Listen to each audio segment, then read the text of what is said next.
Dear friends and nurses, நீங்க வந்து central government ஆப்பர்ச்சுனிட்டிக்கு prepare பண்ணிட்டு இருக்கீங்க. எப்படியாவது நான் சென்ட்ரல் கவர்மெண்ட்ல நர்சிங் ஆஃபீஸரா ஆகணும்னு நினைச்சீங்கன்னா, இந்த வீடியோ உங்களுக்கு தான். டேட்டையும் டைமையும் என்ன செஞ்சுக்கோங்க அப்படின்னா சேவ் பண்ணிக்கோங்க.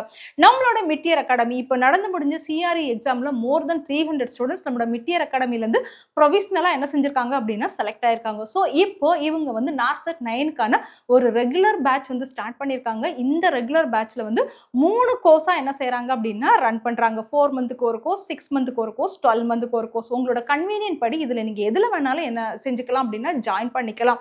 அண்ட் பாத்தீங்கன்னா ஃப்ரீ டெமோ கிளாஸ் கொடுக்குறாங்க. இது வந்து மார்ச் 23 என்ன செய்யறாங்கன்னா கொடுக்குறாங்க. அடுத்து முக்கியமா 24th இருந்து 30ஆம் தேதி வரை ஃப்ரீயா என்ன செய்யறாங்க அப்படின்னா ஆன்லைன்ல வந்து கிளாஸஸ் கொடுக்குறாங்க. நீங்க எங்க இருந்தாலும் சரி இந்த கிளாஸை வந்து அட்டென்ட் பண்ணிக்கலாம். இந்த மாதிரி அவங்க ஃபர்ஸ்ட் 6 டேஸ்க்கு உங்களுக்கு ஃப்ரீயா கொடுக்கறதுக்கான ரீசன் என்ன அப்படின்னு பாத்தீங்கன்னா, மந்த் எண்ட் எல்லார் கையிலையும் காசு இருக்காது, ஃபேமிலி கமிட்மெண்ட் இருக்கும், ஸோ பே பண்ண முடியாம போகலாம். அதனால ரெகுலர் பேட்சை வந்து மிஸ் பண்ணாயிடக்கூடாது. இந்த பணமோ ஃபேமிலி கமிட்மெண்ட்டோ அவங்களோட எய்மை வந்து அச்சீவ் பண்றதுக்கு வந்து தடையா இருக்கக்கூடாது அப்படிங்கறக்காண்டி என்ன செஞ்சிருக்காங்க அப்படின்னா இந்த ஃப்ரீயா 6 டேஸ் வந்து கிளாஸ் கொடுக்குறாங்க. ஸோ இனி வரக்கூடிய நார்செட் 9ஆ இருக்கலாம், இல்லைன்னா வேற எந்த ஒரு காம்படிட்டிவ் எக்ஸாமா இருந்தாலும் சரி நீங்க கிளியர் பண்ணணும் அப்படின்னு நினைச்சீங்கன்னா மிட் இயர் அகாடமியோட இந்த கிளாஸஸ்ல வந்து ஜாயின் பண்ணிக்கோங்க. இதுக்கு மேலே உங்களுக்கு டவுட் இருந்துச்சுன்னா கீழே தெரியுற நம்பருக்கு என்ன செஞ்சுக்கோங்க அப்படின்னா கால் பண்ணி என்கொயரி பண்ணிக்கோங்க. தேங்க்யூ.